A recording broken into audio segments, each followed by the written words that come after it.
There are times I know it can be hard to get up and go.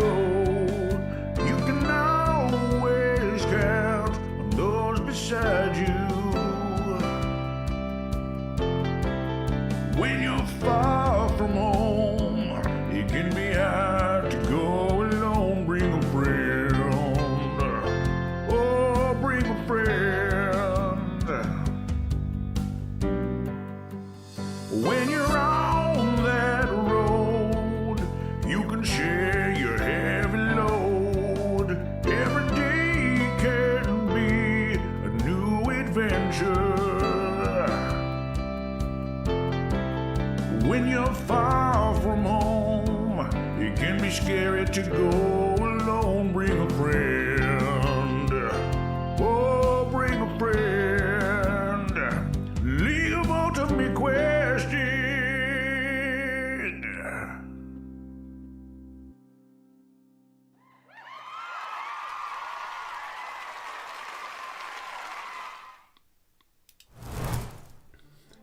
Hey there, everyone.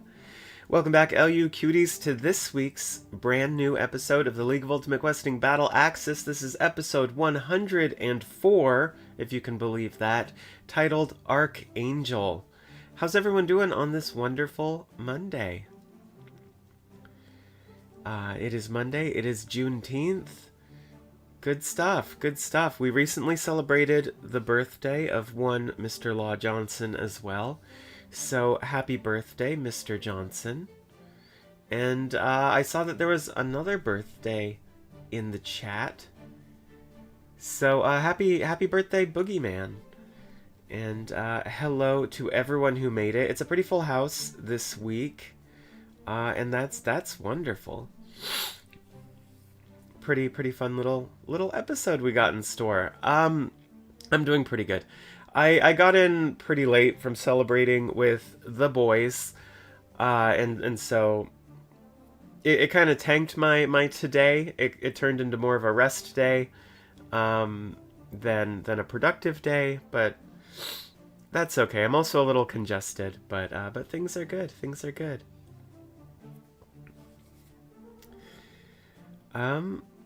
Yeah. Yeah, nothing else too exciting. Lots of magic talk in the chat today.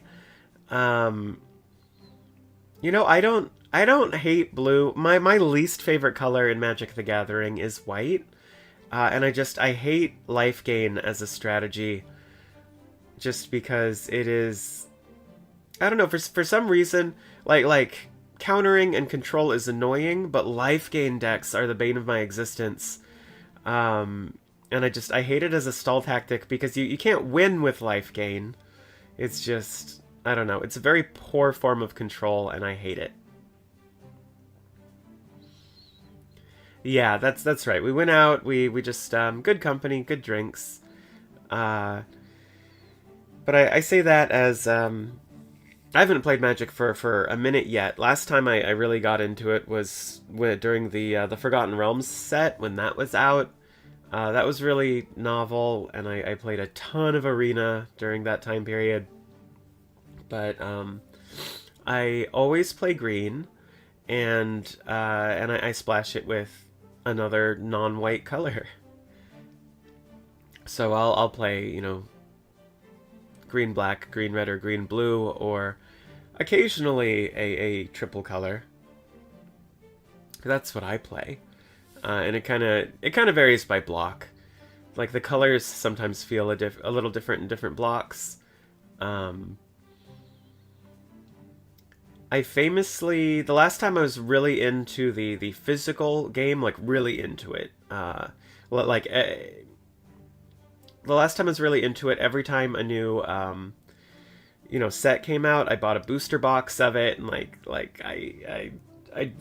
did a lot, and it was the first Innistrad block, back in like 2013, 2014, I'm guessing, that killed it for me because I was pretty excited by the horror theme. I'm like, this is going to be rad. And I decided that I was going to do werewolves, like a green-red werewolf deck. And werewolves were so bad. in that block compared to every other deck type. Like, vampires were clearly the best.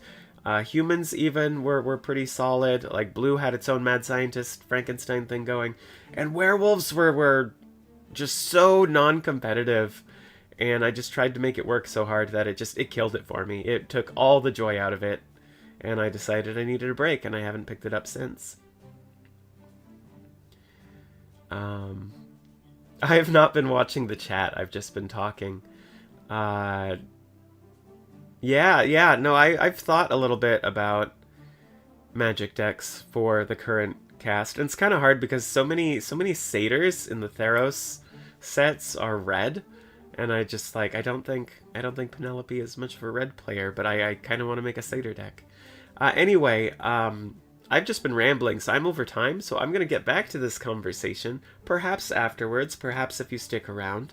But right now I'm going to start the episode.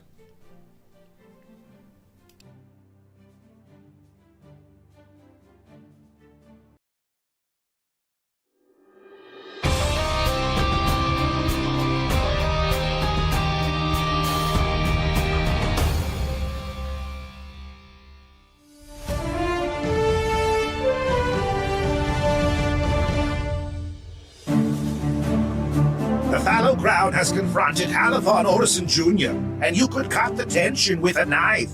Meanwhile, the administration has called an emergency session to remove Glenn Armistice from his position as commissioner. Furthermore, the spokespersons have voted to reinstate Isago Shigure as commissioner until an official appointment can be made, pardoning him for all zenithal crime. Additionally, I added 15% to my max on deadlift, and I just had my teeth whitened. You sprang for the sparkle glamour. Very nice. They get you in with the coupon for cleaning and a tongue massage, and before you know it, you're paying for the hot gum wax. In actual news, Dirk Bradley and Warren Rossborough were attacked on their return trip to Zenith. Wow, no way. Very way. Preliminary reports suggest that a pirate crew hijacked their ring gate. The acrimonious announcers were able to escape with their lives. Tragically, former commissioner and diseased anus Glenn Armistice died a quick death rather than being locked in an iron pod filled with honeyed milk to be feasted on by wave after wave of parasitic lava, as his own filth transforms the ambrosial liquid into a putrid cesspool. You've thought about this. Every minute for the past 6 days. But, like, he's dead though, right? Like, they didn't secretly let him go? Did they stab him in the heart with a holly branch? I've heard that that's the only way to kill some monsters. No, but in all seriousness, the studio mourns the loss of its patron and champ. A moment of silence for the loss. Well, that was a moment. Let's dip right back into the dramatic soup of the Fallow Crown after these words from our sponsors.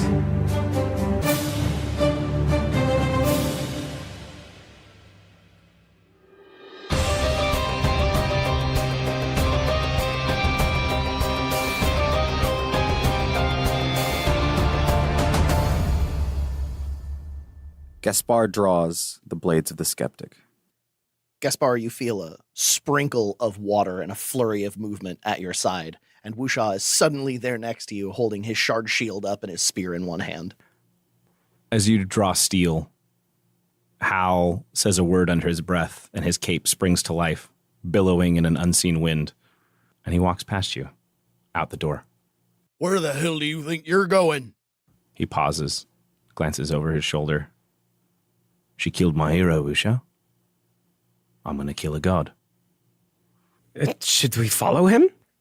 Wusha is going to turn and stare at Gaspar with just the saddest puppy dog eyes. The suffering that was wrought upon you was by her order. This is the person you should be angry at. Wusha slides his spear into its frog on his back and says, Blame the arrow, not the archer. Blame the captain, not the archer. Blame everyone except the damn archer! That's right. Don't blame yourself. God damn. Iavos will hold his hand out towards Penny and then follow after Hal, hoping she'll take it. Halithon, the dark wood has come to your world. It's not unreasonable to think that that's tied to her. And we can't let it flourish here. We still have business with it. I'd noticed, Iavos. that the Darkwood was here. I'm its champion, remember? It's the reason we've been able to beat the other forces back. I don't understand it, but we needed it. Isn't this a celestial plane, Halifon? It is. It's a heaven of a sorts. And how can the Darkwood be here? Hal sort of holds his arms out and sort of a look around you gesture. Well, no shit, but it's supplanted the Shadowfell. It's... all the worlds it's consumed are Fey worlds. Yeah, the Shadowfell's a bit stupid, isn't it? I mean, doy. The question is, how did it get to a world that is not of Fey origin? How is it spreading into a place like this? If she made you its champion, she's clearly working with it. And now that you know the truth of it, how can you not view it as your foe? Well, you know what they say, Alvos. The enemy of my enemy is my friend. I didn't have the power to stop the end of all things without it. I never intended to help the Darkwood spread. But as much as I serve it, it serves me too. Well, it seems like your intent might do that now. I don't know how it got here. It was already here when I met Mum. But if she's where I think she'll be, there'll probably be answers in the church. Then squeezing Penny's hand and looking her in the eyes and saying, "How do you feel about casting down a few more dark trees?" Gladly. The Darkwood is a corruptive force. It needs to be eradicated. And I think it's only right that you help to bring it down. That's a choice you can make. Wusha, being the last person in the tent before catching up with Gaspar, raises his shield and beats the ever-loving hell out of Hal's desk. Just shatters it. The dark wood that it is carved out of seems unyielding, but after a bit of good hard work, you manage to put some cracks and splinters and start breaking it down. Good enough. I'll catch up with Gaspar. So let me get this straight. Here's what we're doing. We're taking orders from a traitor, right, to go kill his mum. Am I wrong here somewhere? I just really want to stab a god already. But you bring up a good point. If we think about it, Hal was a double agent, who we've now flipped. Have we? Why? Because he said, "Oh, it was nice to see you guys"? Because he said, "Come into my boring home"? We were in a place with papier-mâché decorations leaking glue before this. That was more exciting than where we just found ourselves, and suddenly we trust this man. You're wrong, Wusha. And you're loud. I know. Even in death, some things don't change, Havos. We're not doing this out of trust or debt. We have business here, too. We can't let the Darkwood spread. And his mom's a real bitch.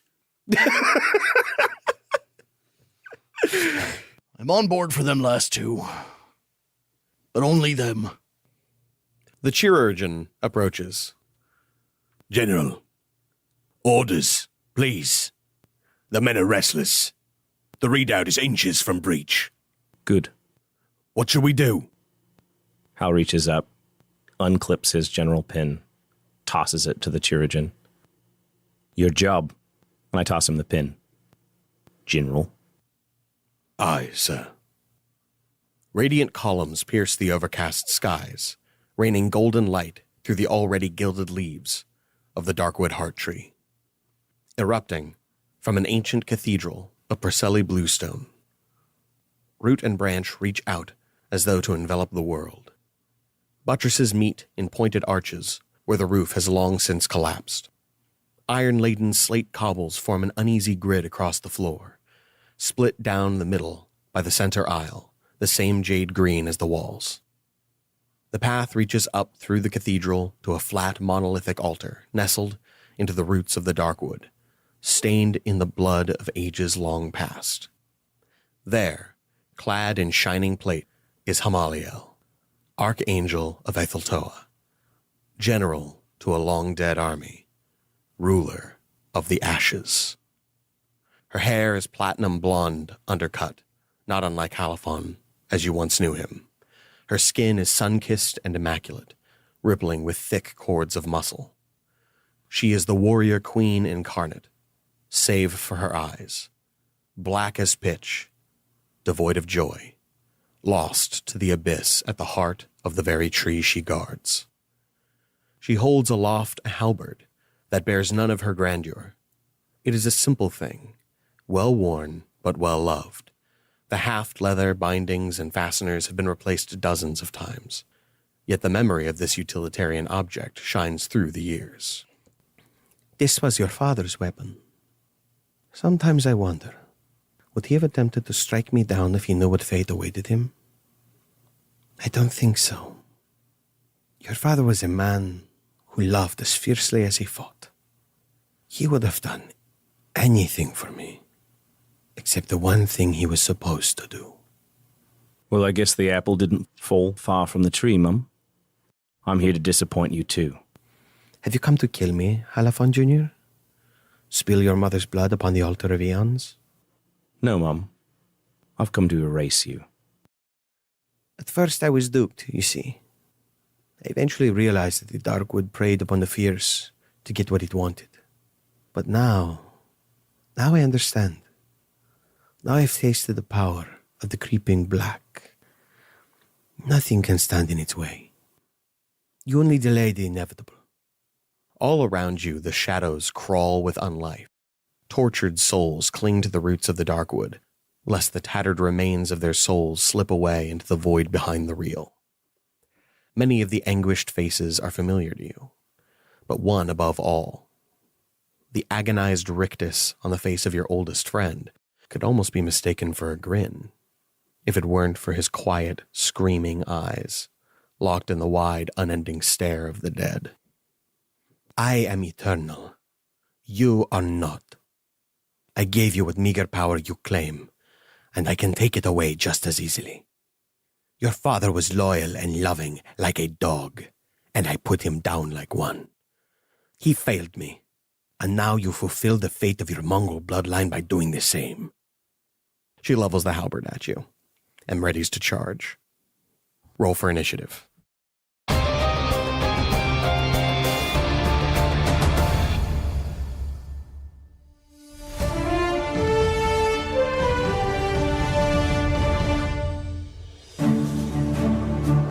Amaliel readies for battle as the fallow crown seek vengeance on behalf of Halafon Orison Sr.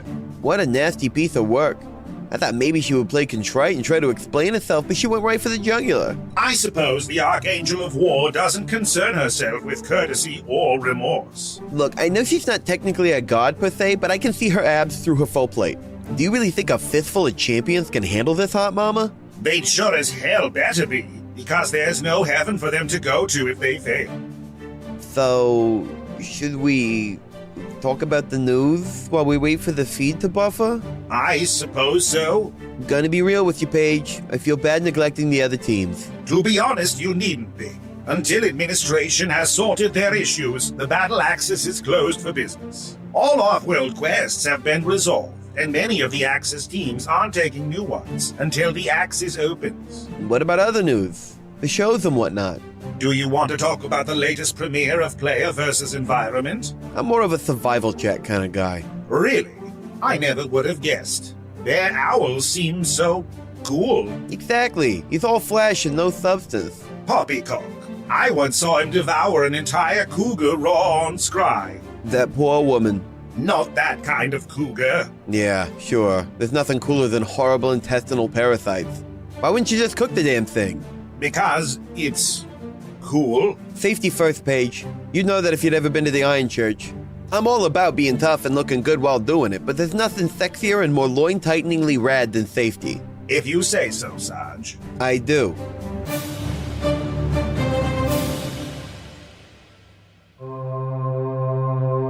We're about to witness a planar phenomenon, a keyhole between worlds that only marketing can penetrate. Join me as we glimpse into the Adverse.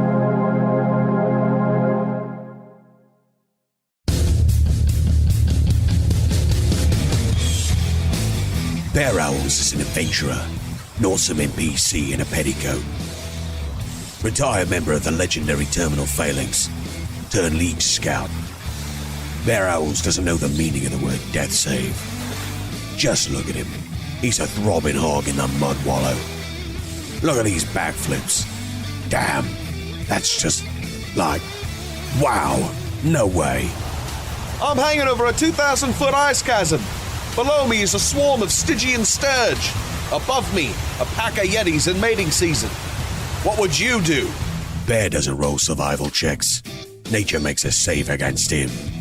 And that's why we love him. I've been in this desert for 3 weeks, and I'm running out of water. You know what needs to be done.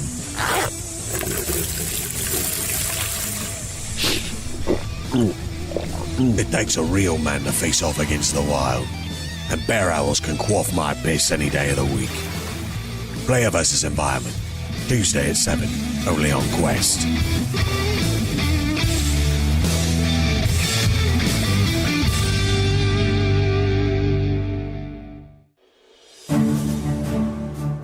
Hey, LU cuties, and happy Father's Day to any LUQ parents or guardians out there who fill that paternal role. The Discord is popping off. I mean, it has been for a while, but the influx of new fans has been so regular and so wonderful, it's intoxicating. Getting to say hello to all these new names and talk to them about the show is a treat that I doubt will get old. So if you've been on the fence, pop on over and say hello. This show is made possible thanks to the support of our Patreon members. They know how many great rewards were waiting for them, and now it's your turn. Our current legendary mid-roll teams are the Twilight Concord, the Forgotten Legacy, the Ceaseless Horde, and this week's featured team, the Titans Rise, with Christopher Mashburn, Dylan Hoyt, aka Meat Dad, John Reinhardt, and Lai Zaris. To get a personal message read on the show or for possible advertising opportunities, reach out to admin@slap-studios.com. And if there's anything you've been dying to send the cast, the shipping address is 2511 Southeast Pine Street, 97214. No homemade food. Pretty to the please. Be sure to follow our YouTube channel to see all the live streams Monday night with new episodes hosted by Dana and me and Zach's ongoing Pokemon Nuzlocke midweek. And just a heads up, most of the cast will be out of town later this week for our annual cast camping trip. So we'll try to take some photos and share them on the Discord. Just one more reason to join. But that's enough out of me. Let's get you back to the battle axis.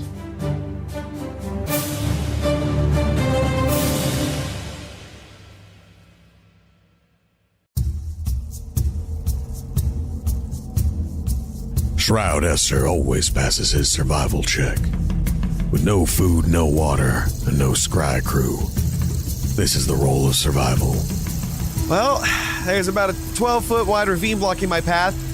It'll take me about a day to get around it. Or I could try to jump. As some big-time adventurers, they'll tell you that a running long jump could get you a number of feet equal to your strength score. Yeah, sure. All right, that's true. But they've probably forgotten the last time they rolled a natty 1 and wound up sucking rocks at the bottom of a hole. As they got magic items and gear and a full team to cover their butts. There's no clerics on the Go kiosk around the bend. I'm out here by myself with nothing but the same stuff you'd have if you were on a picnic and got lost taking a walk. That and 60 pounds of Scrytech to show y'all how to survive this situation. I'm going around. My life ain't worth one shot of a cool backflip. It's not flashy, but staying alive rarely is. So these wastelands are practically devoid of water, and the only pond I've found has an animal corpse in it. I could whip out my dick and start chugging my own micturation. But anybody who knows anything about survival knows that if you've got enough water supply to make your urine potable, you are in a position to need to drink it. So I'm going to show you how to light a fire using only the parts that I harvested from that wagon that broke down on my way out to the settlement site. Then I'm going to show you how to distill water when you don't have a pot to boil it in. Survival check with Shroud Esther. Taking survival seriously. Only on Quest.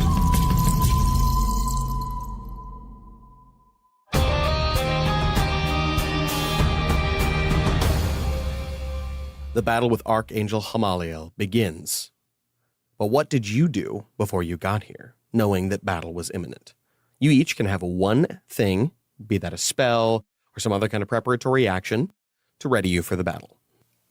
Needing to make sure that he covers offense and defense, Wusha is going to pluck off a strand of his kelp beard and wrap it around the head of his spear and cast Ensnaring Strike. Hell yeah. Iavos casts False Life at level 3 on himself on the way towards this battle, the whole time holding Penny's hand. Excellent. Nellie is going to refresh her mage armor. Gaspar would have attempted to hide. That's all I got, buddy. That's all I got. That's fair enough. Have you ever seen a biblically accurate angel? They're made of eyes, Angelo. She's all eyes. I said attempted. Go ahead and roll me a stealth check. I like you started to say persuasion, like you were trying to get him to convince you that he could hide. I was going to say perception because that's what she's going to be doing. 22. That is 2 more than her passive perception. You will enter the game hidden. However, you must enter from the other side, and you have to enter on one of the edges. The smart thing for me to do would have been activate my Aasimar abilities, which eats one of my actions, but that's a little dramatic for coming and talking. So instead, Hal's just cast protection from good on himself against celestials. That's very good. That's a very good move. The initiative order begins with Gaspar, stealthed. Perched on a buttress. Gaspar, hidden, will aim a weapon of rationality onto Hamaliel. Excellent. Are you just aiming or are you firing? Well, I'm firing. Okay. Setting up with the aim and then finish with the fire? Yeah. Beautiful. Scribbity-doo. That is a 20 total to hit. Beautiful. That does hit. Well, that's a bit of a relief. Whew. I wasn't sure. Woo. That is going to be 38 points of damage. Excellent. I like that. That there's a motherfucker. Unfortunately, she has resistance to all slashing, bludgeoning, and piercing damage, period. Therefore, she takes 19. As the bolt strikes her armor, despite its impact and despite how shocking you might have imagined you were, she immediately arcs back with a spew of Darkwood sap. She uses her Rebuke legendary action, dealing you 3d10 necrotic damage.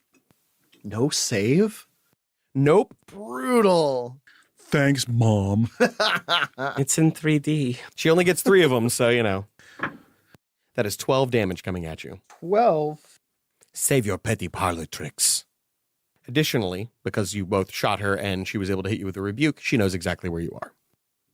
Anything else? That's the end of my turn. Excellent. Let's bring that over to Yavos. It me? All right. Iavos is going to whisper to Penelope, "Stay very close to me, dear." And then kneeling down, he places what looks like a pantomime of dropping a morsel on the floor and whispers out to the realm of the Withering Acre and says, "I need your help one more time, old friend. Here, boy. Good boy." And he summons a faithful hound. Now, I'm going to place the miniature, but this thing is completely invisible to everyone, including ethereal plane creatures. Fair enough. How long have we had a dog? And I conjure Fairweather to my side, Excellent. right in front of me and my daughter. Anything else? The temptation to shake up the formation, having Pug's memory rattling around in my brain, I was going to try to push Nellie kind of off the beaten path, so we're just a little bit askew. Would you allow me to give you a gentle 5-foot nudge? To where? Just so we're both more like here. Just so we're kind of zigzag like the old Pug of War. As long as I'm within 5 feet of you. Yeah, we're both right next to Daug. Yeah. And I would do more, but that's an action and a spell, so that's all I got, unfortunately. Sounds good to me. That brings us to Nellie. All right. I would like to start off by casting Psychic Lance and having this lady make an intelligence saving throw. I am going to spend 3 sorcery points to heighten it, which gives her disadvantage. She gets advantage because of magical resistance. So it cancels out. And that is a 10 plus 2. My spell save DC is 17. She doesn't make it. Go ahead and do your damage. She takes 31 psychic damage and is incapacitated until my next turn. Okay. Gross. In that case, I'm going to go ahead and use one of her legendary resistances. I thought you'd want to. Gross. As it strikes, you feel like it strikes true. And then she dissipates it with a strike of the halberd. Okay, then she takes half and is not incapacitated. Okay. So she takes 15. Beautiful, beautiful. And then with my bonus action, I'm going to give Bardic Inspiration to Iavos. While Penny is strumming her lyre and casting the spell, music gradually begins filling the space. Given that everyone is back together, she reaches into some unfinished verses of Penny Farthing's. Gold dragon, gold dragon, gold dragon, gold dragon. Iavos Isadora is a man with 5 names whose claim to fame is his magic game because he wields divine and arcane the same. They're both the same and he's loath to maim, but if you threaten his friends, you'll set your mind aflame. Ooh. Hot. Hot bars. Row, fight the power. I'm glad you're old enough for bars now. Beautiful. Yeah, you're inspired to say the least. Very. And that makes it Hal's turn. All right. By beginning your turn within 30 feet of her, I would like you to go ahead and roll me a wisdom saving throw. Okay, dope. Is this against a charm or frighten effect? No. Okay, because I'm immune to those right now. That's fair. Oh, boy. I've rolled a 1. Beautiful. And you said it was a wisdom save? It was. This makes it a total of 6. Does that succeed? It does not succeed. The DC of 18 Yeah. Definitely puts you out of that particular range. Suddenly, the sound of the music fades. The sound of the tree fades. The only thing you hear is your mother's breath and the deafening silence. You cannot speak and you cannot hear. Okay. You hear her telepathic words. Did you think to warn them of what I can do? They are hopeless. Hearing Mom's taunt, Hal smiles as a single thought crosses his mind. I didn't even invite them. I rage and I charge. Beautiful. They're not even supposed to be here today. Can you move me onto her right flank? Yeah. I have a 40-foot movement speed now as a 5th level barbarian. Beautiful. And I would like to make 2 attacks. Excellent. Roll them. Both of them will be reckless to give me advantage on these rolls with my bone halberd, which I still have. 19 is the better of the first roll. That hits. Okay. Second attack. Good Lord. All right. These dice are getting swapped out for better ones. 15 is the better of the second. That does not hit. I'm not stunned by this. All right. So 1 hit. I roll a 3 for a total of 9, reduced to 4. Fair enough. As you strike at her, you largely collide with plate, and she seems unconcerned with blocking you. As Hal attacks, you can see around him 2 figures emerge, one to his left and one to his right. One is an Aasimar you don't recognize. None of you have ever seen Hahona before. But another one takes a quick glance over at Penny, his onyx locks spilling over his shoulder, the slightest hint of recognition crossing his face as the specter of Ophidian Ashpool joins Hal in battle. Cool. Gross, I love it. That ends my turn. Cool. At the end of your turn, I will trigger a legendary action. She raises her hand, and the roots out towards the entrance of the cathedral begin to pour with black sap and marsh water. As it rises, hands and faces extend from it. Darkwood revenants grab all parties at the entrance, as though affected by an entangle. Ah, fuck. In addition, beginning your turn in this space will deal 2d6 damage. Please roll me a strength saving throw. Eat a fart. I'm very excited. I got a 14. Okay, that does not pass. I got a 19. That does pass. Hell yeah. I got a 14. That does not pass. The 2 casters are locked in place, but the ranger, needless to say, moves free of the difficult terrain that the hands make. The 2 of you are restrained until the end of the spell and can make a strength check against it on your turn by spending an action. Strength check of 18. Not gonna happen. Not gonna happen. That is another of her 3 legendary actions. That brings us to Wusha. Wusha is still holding on to some of that anger and some of that bitterness. But as he breathes out, he's going to allow not only his blinding fury to wash away from him, but also all of the color in his body as his patterns deteriorate and move, and he's going to use his hidden step ability on himself and become invisible as a bonus action. Beautiful. Resisting the urge to grumble petulantly, he moves forward and hefts his spear with a shield in one hand, and he's going to take a toss out toward her. Now, she is just out of my regular range for a spear, so I would have disadvantage, but I am invisible, if that matters. It does not. I didn't think so. All right, here's my shot with disadvantage. My first. Does a 10 hit her AC? It doesn't. Grabbing my spectral chains and yanking my spear back. My second. I'm not invisible anymore, and it doesn't matter. That's better. Does a 20 hit her AC? It does. Hell yeah. And she has taken damage, so Colossus Slayer activates. And she's a big girl. Just to clarify, she's about 9 feet tall. Excellent. Which will matter when Ensnaring Strike goes off, which is now. So let me throw damage first. 5 piercing damage, which is reduced from 11. Excellent. Thank you. And she will have to make me a strength saving throw against my Ensnaring Strike as the kelp bursts out from my spear. She has advantage because she's magically resistant. She also has advantage because she's larger. Good thing she has advantage because one of those is a 1. The other one is a 6 plus 12. Oh, Dukes. Yeah, that's going to make it. The giant war goddess, actually, surprisingly, pretty good strength. Turns out. All right, that's Wushaw's turn. As the kelp wraps around her, it simply rots and decays and falls to nothing on the ground. Catching my spear, Wushaw is going to bear down on his teeth and lean into this next attack like a leaping orca, like a fucking sea creature ready to drag a boat down and launch out with his additional attack, spending 2 glory points. Beautiful. Try to stab her. Somewhere out there, there's a tavern with LUQ watchers doing the wave.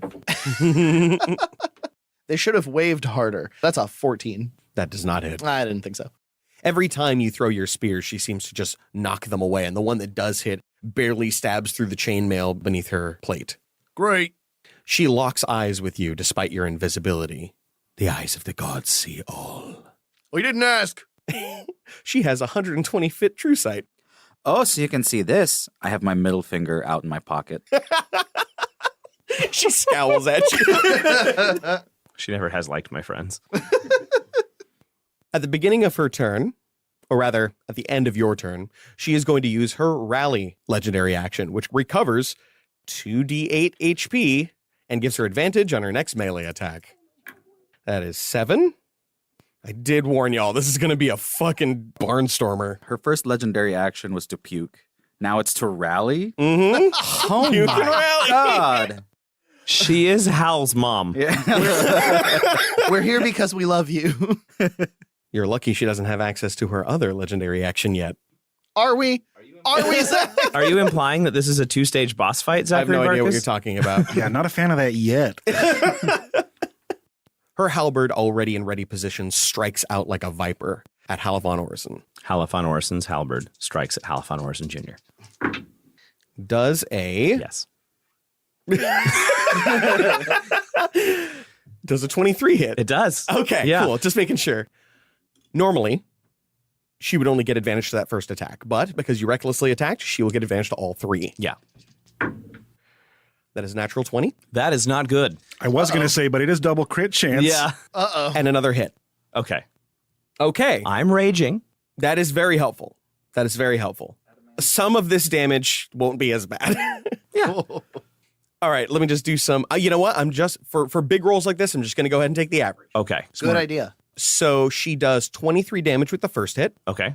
followed by 46 with the second, and another 23. For a total of 45 points of damage. She, however, also, with each attack, deals 1d4 soul wound damage.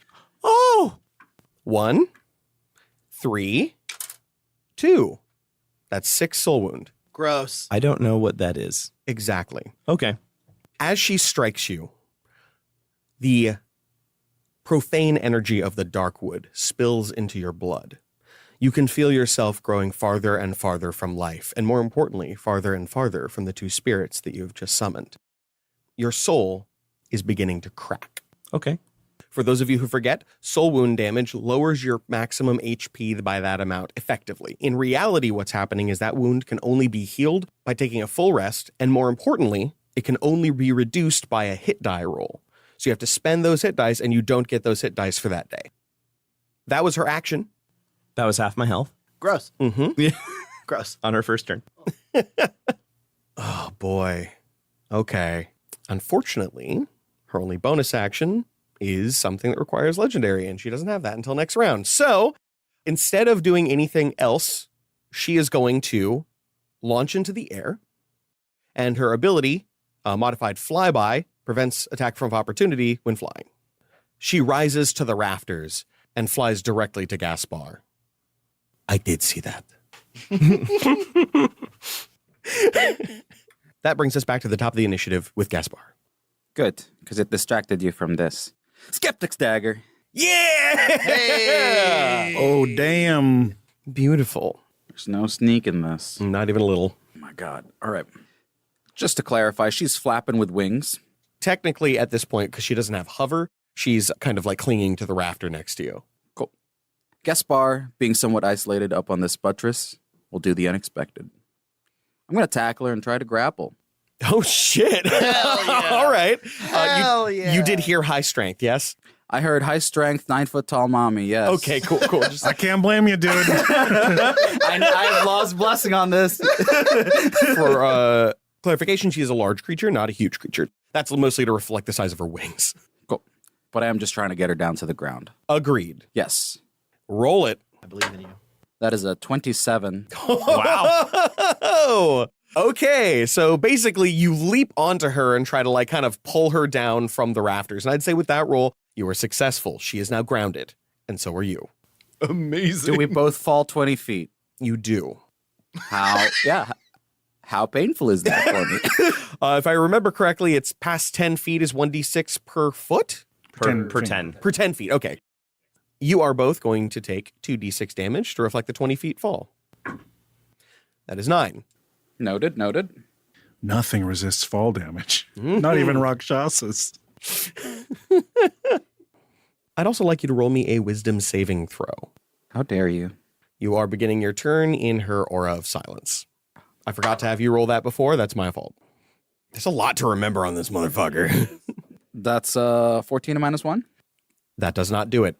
This entire time, as you've engaged, everything is becoming increasingly quieter.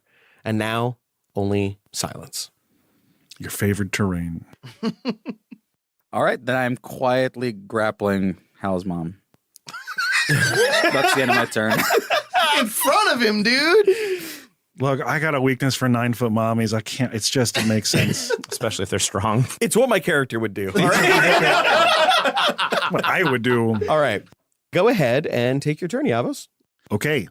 Already holding my dear daughter's hand, I cast my newest 4th level spell, Dimensional Shift, and we both reappear anywhere within 200 feet of my choosing. We'll go over here kind of out of the area of her silence aura and safely away from the entangling hands. Excellent. Before that happens, you do take the 2d6 necrotic damage. Fair enough. That is going to be 4 damage.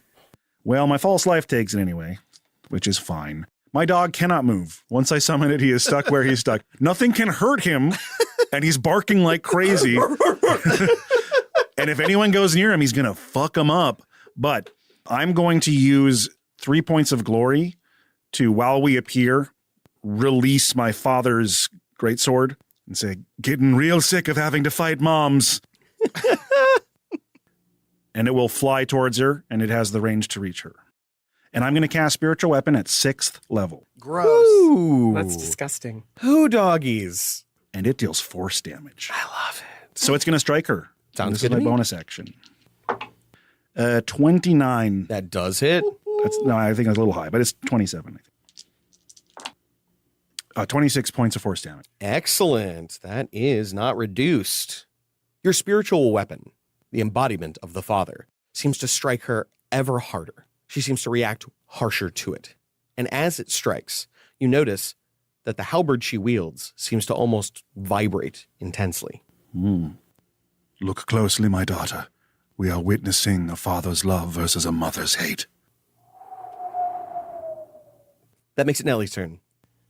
Gold dragon, gold dragon, gold dragon, gold dragon. Gaspar the rogue never fails to provoke. He steps like velvet and he twists like smoke. He'll crack a joke beneath his cloak when he lands a stroke that makes you croak. He's a blade in the dark who will make you go broke.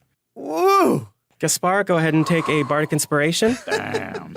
The inspiration does not fall on deaf ears, for in a way, it is a goddess who sings them. As the music builds, gossamer strands of iridescent light seem to cling to this terrible mommy. And I want her to make a dexterity saving throw versus a heightened fairy fire. Okay.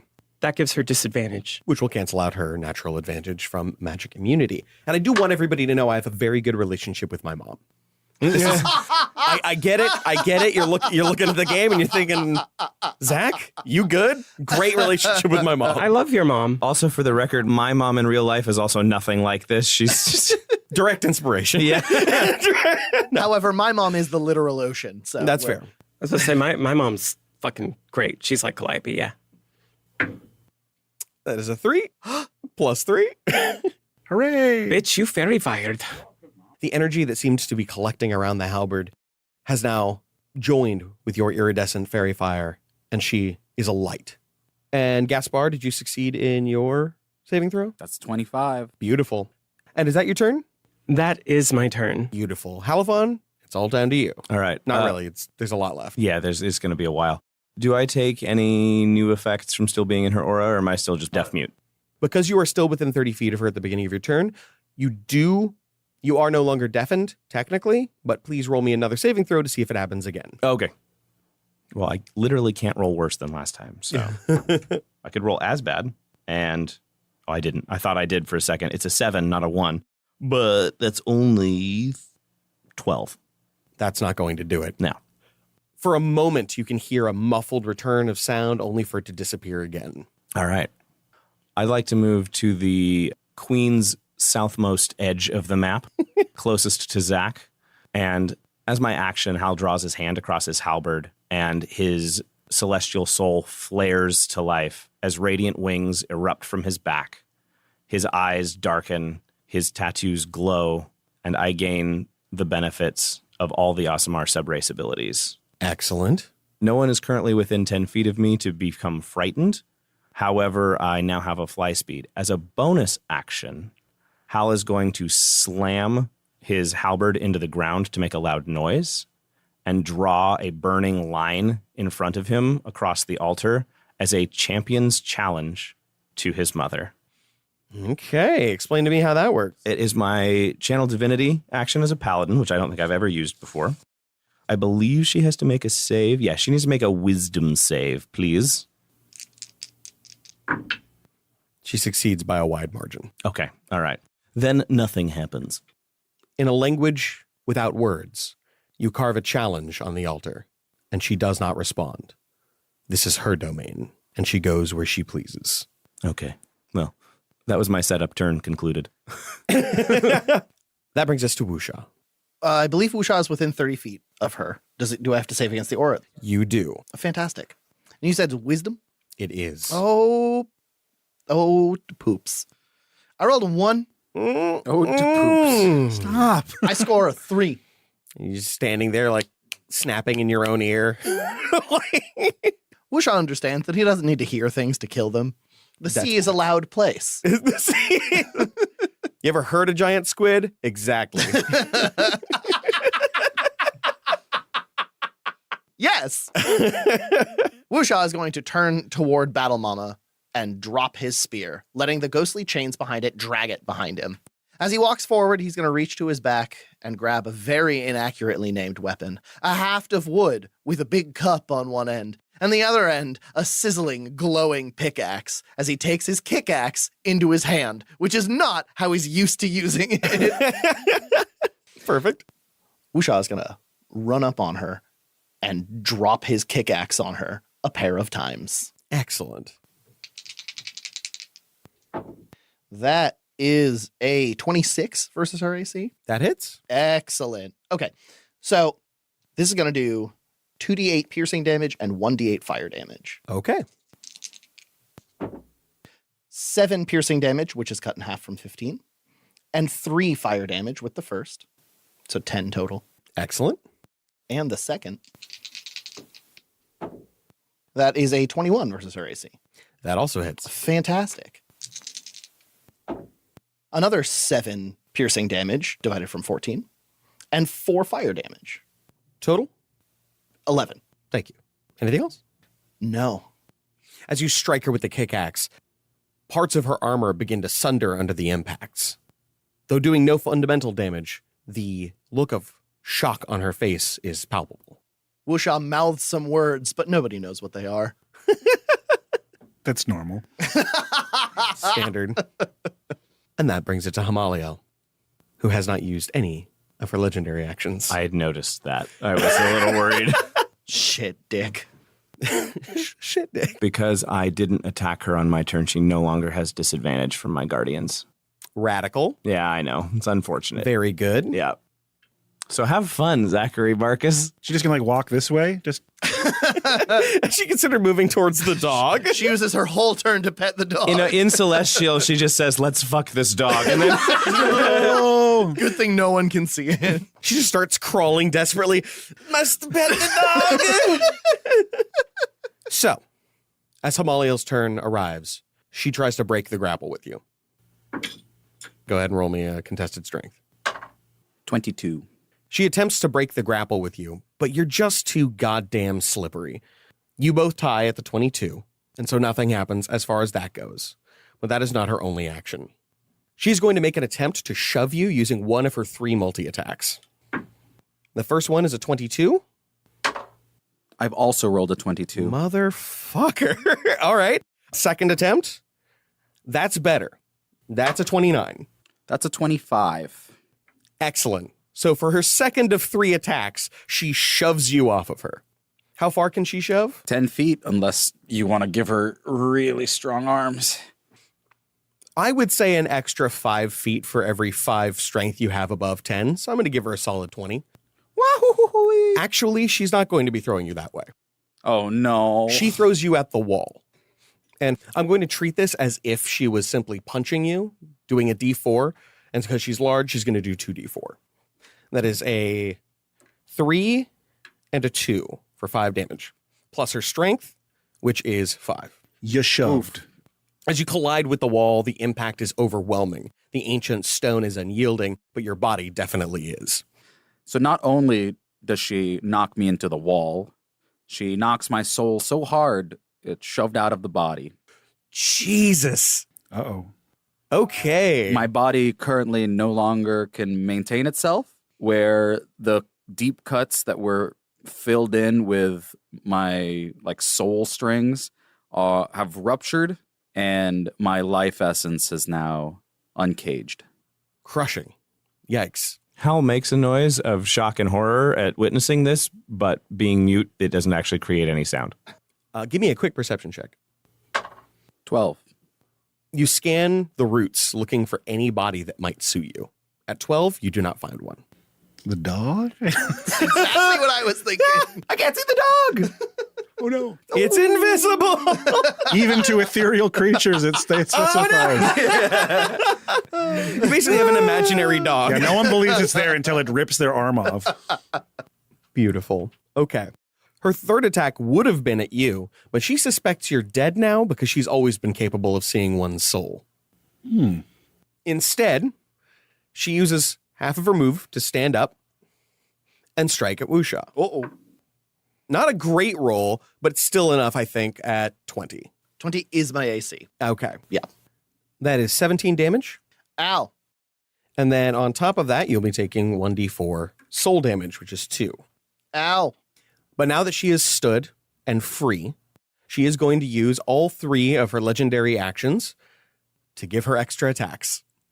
She is going to use she is going to use Soul Scourge twice. Mean. Which you have not experienced yet. Nor want to. This is a ranged spell attack. If that's relevant to you, please let me know if it is. She is going to target 1 towards each of you, Iavos and Nelly. My daughter. The first to Iavos is a 16 plus 10. Just. And to Nelly is a 15 plus 10. Yeah. Yo, let me cast shield and get it up to fucking 16. Like, Someday a creature with multi-attack will attack me multiple times because I am built to handle that. My AC increases when they attack me. That is going to be 13 damage to Iavos and 22 damage to Nelly. Oh, barf. You will also take, instead of the normal 1d4 soul wound damage, you will both be taking 1d8. That is a 2 to Iavos and a 4 to Nelly. That was 2. And her last will be at Halifon. Yeah, it's fair. That is also a 15 plus 10.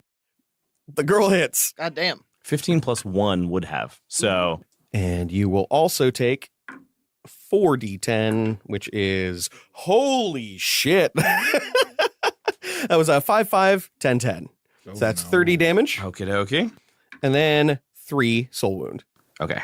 she's really good at killing her son. Oh, yeah. And like the only person She's she had seems practice. capable of. She has a lot of practice. That brings us to the end of her turn, and therefore the end of the round. Oh, Jesus. However, as she strikes Halifon, the radiant, vibrating energy of the halberd grows too much for her and seems to violently pull itself free of her grasp and clatters to the floor in a stony rattle. And there it waits, as if beckoning to its son.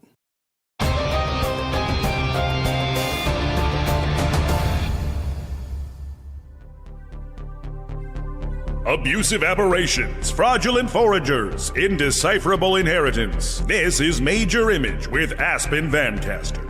Following the untimely death of Glenn Armistice, Verada lawyers are hard at work trying to determine succession and survivorship rights. The only problem is, every document is magically encrypted, and all of his assets are tied up in shell companies. I'm guessing my personal friend and coworker Dirk Bradley might be waiting a while for his inheritance. The aberrant spoke of Nox has been in a tumult, sweeping legislative changes, hostile infrastructure, and a massive influx of undocumented aliens in both senses of the word. Aberration populations are at an all-time high despite the immigration ban put into place by Glenn Armistice. But nothing is higher than the tension in the Nox's palace. Following an unexpected visit from the notorious Fallow Crown, Gorsanox has gone from a bumbling beholder to an eldritch horror. Reports of shouting matches, thrown objects, and separate bedrooms have plagued the once happy marriage of the aberrant spokesman and his lovely bride. Normally I'd tell them to work it out, but when your husband's a slathering nether beast, communication and honesty might not always be the best policy.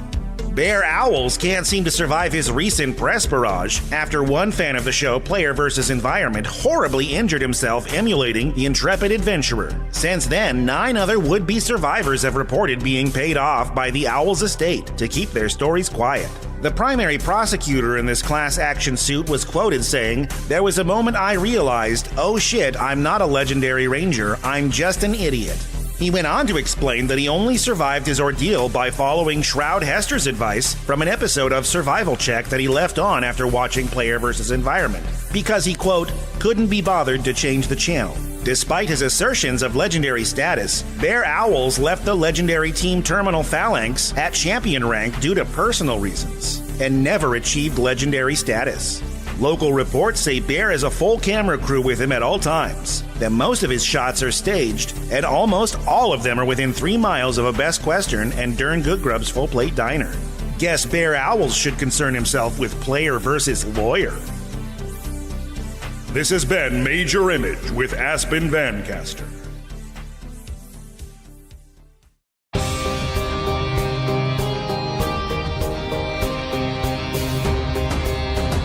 Oh boy, I was almost, if we had enough turns, like thinking like this halberd's trying to get out of her hand. Like it don't like her very much. I was gonna be like, what if I catapulted at Hal? It's the Halv Unheard. It's the Halifon bird. No, that's nothing. She's a fucking tall drink of ass Damage. juice. I got tired of people like commenting like these gods are pretty easy to kill, like because of the fucking the first one and OK-48 or OK-43. We and I didn't was kill like- it though. I was like, yeah, you just kind of banished it We away. just helped and- a ritual that made it go away for a while. I was like, fine, you want a god fight? Baby, I'll give you a god fight. And she's not even a god. Please don't egg on our GM. Yeah, thanks, cuties. I have 20 health left, by the way. Oh, God. In case anyone that wondered. is just such a you problem. Yeah. Lay some hands, buddy. Yeah, I probably will. It's just my whole action to do. If I hadn't thought at the time the hound would be really useful, I was going to open with a bless and be like, and I cast bless on 4 of us. Apparently, our team now has immunity to sympathy. Yeah. I was going to be like, and then the 5th kicks in, but I wanted to show that I'm on the fence about helping Hal in this. Let's hear some fucking Favy Momos. Are we done? That's the end of the episode. That's the play. I missed that. All right. Goodness. Okay. Yeah, we've been down in the trenches struggling. Yeah, our first half was marching here. Let's start with Gaspar. Ooh, I mean, let's go give it to the spoken word inspirations. Yeah. Spitting hot fire. Some good rap inspo is inspiring, believe it or not. Thank you. That's a motivator right there. I have an entire Gold Dragon theme song. It reminds me every time you start of the old Dragon Ball Z theme. Me too. Yeah. Same. Oh. Same. I didn't even think about that. Dragon. You didn't inspire your grapple or... There were some strong contenders this time around, but I really appreciate Hal's I don't give a fuck, I have a job to do energy just around everything going on here. I'm with a bunch of people who like either clearly don't like me or are fucking are on the fence about me, but I still need to rely on them to get this shit fucking done in one way or another. I got to make the best of the rough situation. And that's been a lot of fun to see. It's been a good fucking time. It would be really nice to have 2 actions a turn, I've got to say. That's fair. Yeah. How would be much more effective if I wasn't Wouldn't we all? Hamstringed by single action turns. Almost like the game's designed that way. What was my favorite moment this episode?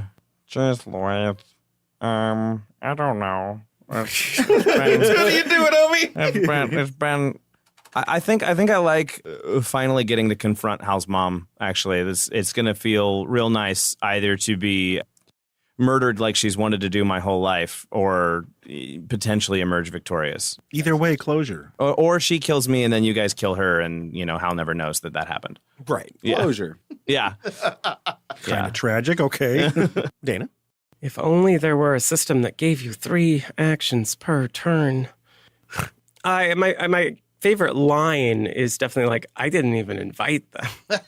So That was like good. such a juicy line. Perfect response. Yeah, it always feels weird to not have bless, but it's been a fun fight. I actually like how tough it is. I'm very scared, and I got hurt.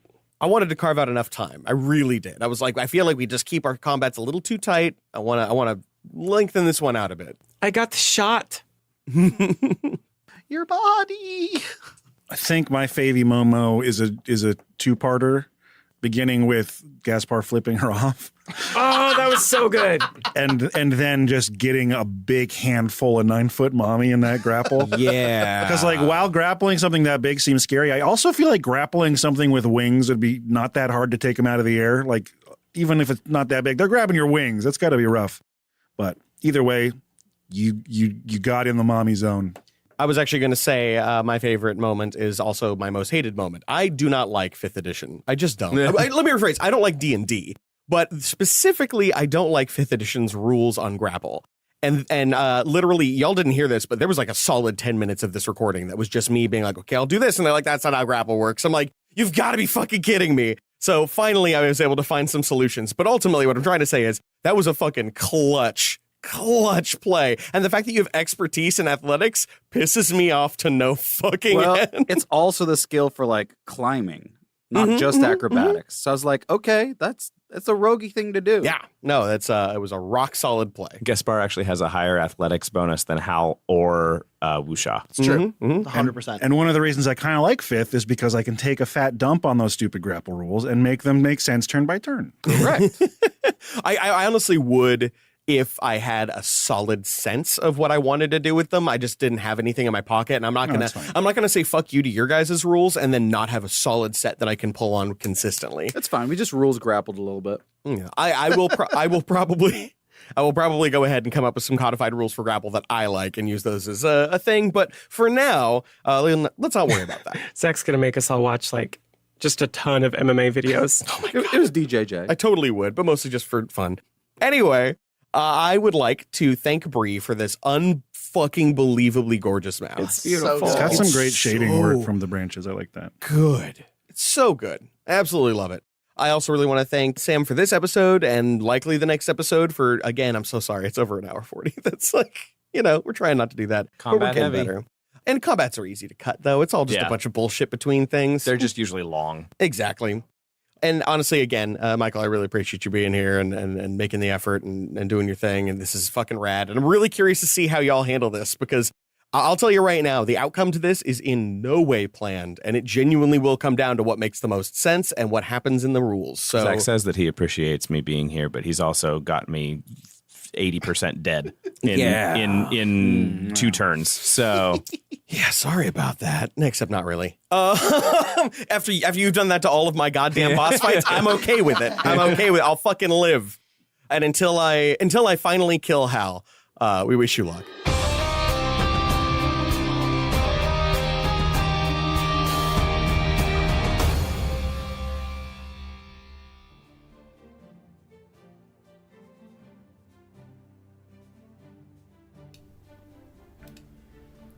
Hey everybody, I am back.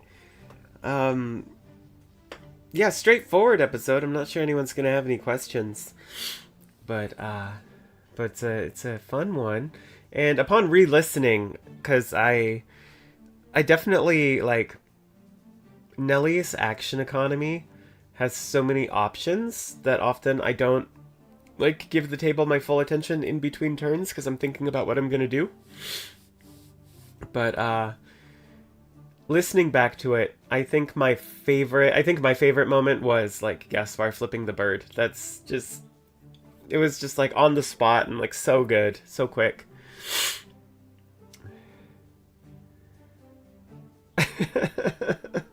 And thank you, Saved Man, and thank you everyone else who liked the raps.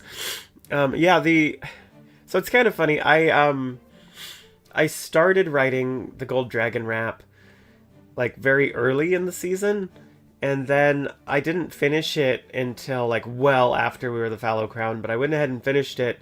I think at some point during like Pentecoste's run, just to have it be done, but I just never performed it. And then for this randomly, I was like, you know what? It's really like one continuous rap, but I'm like, I'm just gonna break it up and use it for inspiration in this fight. For a few reasons, but I am glad I'm getting to showcase it.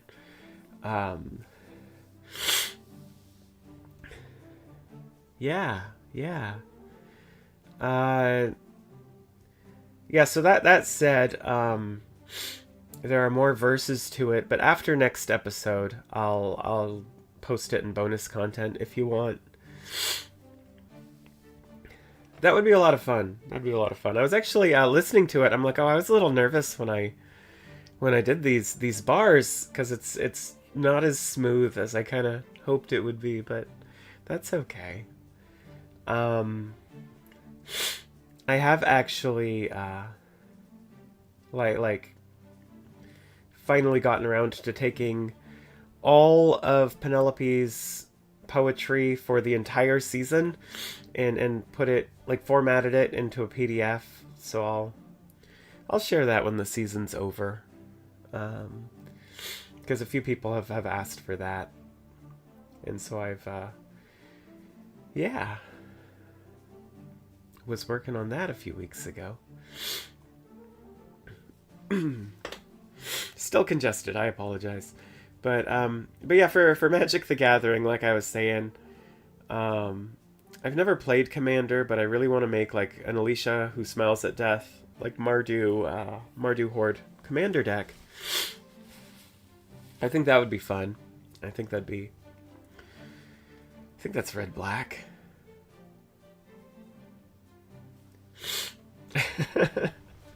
Thank you all.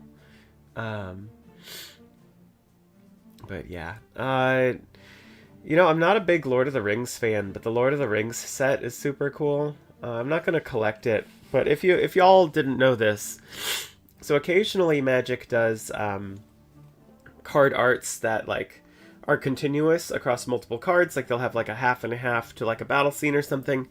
For the Lord of the Rings set, there is a battle scene, which is the biggest one they've ever done, which is 8 card arts in like a rectangle that form this picture, and it's insane. If you have not seen it, it's super cool.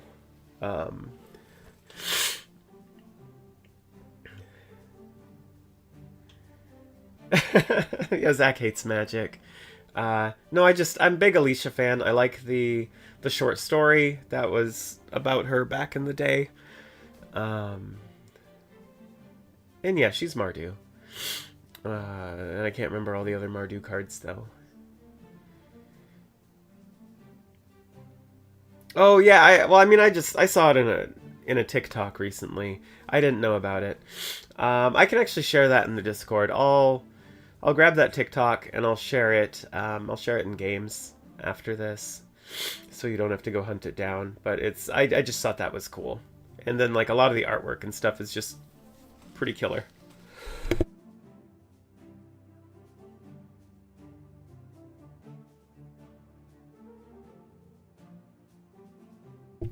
Oh, very nice. Very nice. Oh. That is fair. That is fair. Anyway, I'm not going to... I did take an antihistamine while the show was running earlier, but I'm not going to subject you all to my sniffles for an eternity, so I'm just going to sign off now, and if y'all want to chat in the Discord, I'll be there. But thank you all for coming to this first half of this very, very difficult battle. And I for one look forward to next week to see how it all shakes out.